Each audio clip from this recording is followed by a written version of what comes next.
G'day guys, it's Kelvin from the Car Tune Company in New Zealand. This is going to be a real quick one because guys love a quickie. Surfs, forerunners, some of them when you turn the key on you have to like crank it a second time. And I never really understood what it was. I didn't know what it was. Not all of them did it, but some do. And I've talked to a few guys and they gave me all these different reasons of what it was, and pretty much every single reason they gave me was wrong. Let's have a look at the real reason.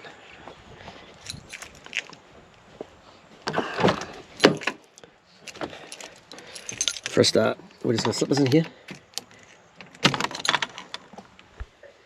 Now I'm going to turn it, watch this. Nothing happens. No cranky.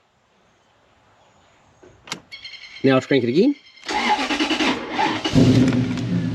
Yep, the starter motor is getting tired. The customer knows.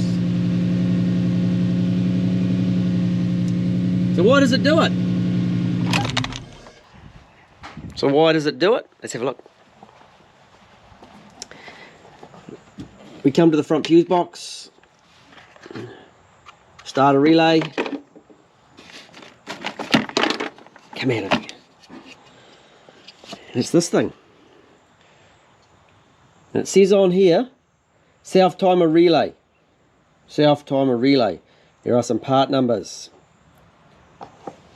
341-11010.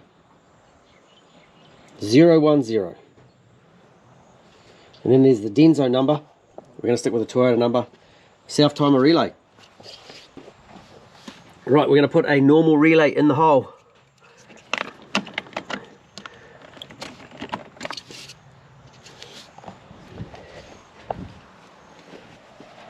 And now,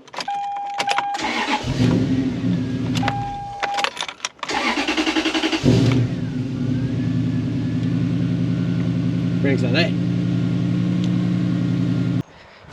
So if you've got a Surf or a Forerunner or other Toyotas that have to crank it a second time on the key, it's because it's got one of these self-timer relay thingies in it. Sometimes when you turn it off and you go to start it again, it'll start straight away, but not always. But certainly after it's been sitting, gravity's working, they will have to crank them twice. Hope that's been helpful. We'll talk to you again soon. Catch you later.